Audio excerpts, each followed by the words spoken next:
October 19th, 1987. The Dow Jones drops 508 points in a single day, 22% of its value. No terrorist attacks, no virus, no natural disaster, just panic. They called it Black Monday. Economists called it anomalous. But if you have a background in physics, it looks familiar. It looks like a phase transition, the kind you see in water, magnets, or maybe speculative bubbles. I'm going to walk you through how concepts from statistical mechanics, like phase transitions and critical phenomena, may explain market crashes better than traditional financial models. You don't need a master's in physics or an MBA in finance to follow this, though I do have both, so you can trust I've wasted the proper number of years thinking about this. Traditional finance tells us markets are efficient, rational, prices reflect all information, and any movement is noise. But crashes like Black Monday don't behave like noise. They behave like avalanches.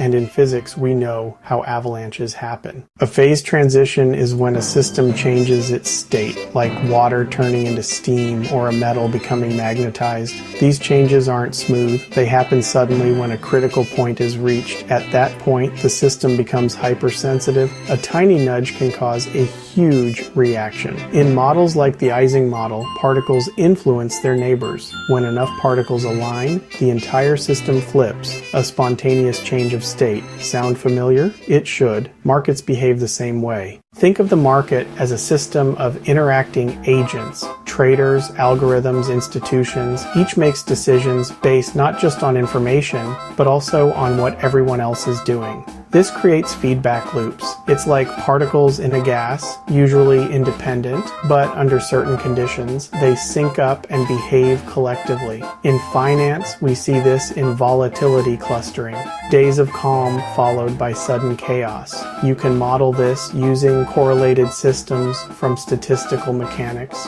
where energy becomes volatility and temperature becomes risk appetite.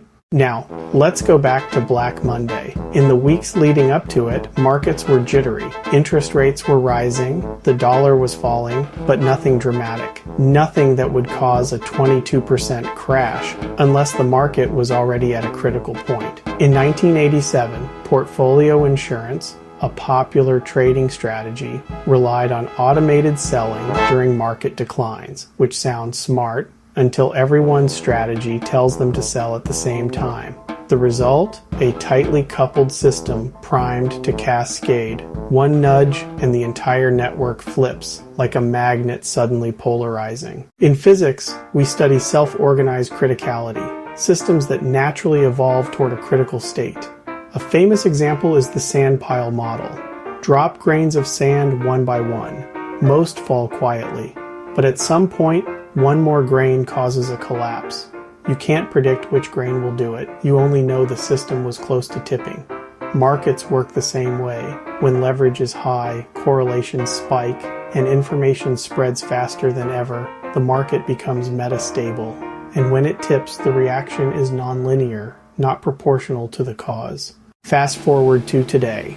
We have high-frequency trading, Reddit short squeezes, and cryptomanias. The structure of the market has changed, but the physics hasn't. When systems become more interconnected, more leveraged, and more reflexive, they get closer to criticality. You can't always see it coming, but you can recognize the signs.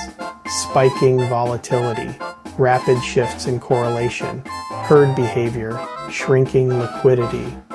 It's not about being right. It's about understanding the regime change. The market isn't a thermometer, it's a boiling pot.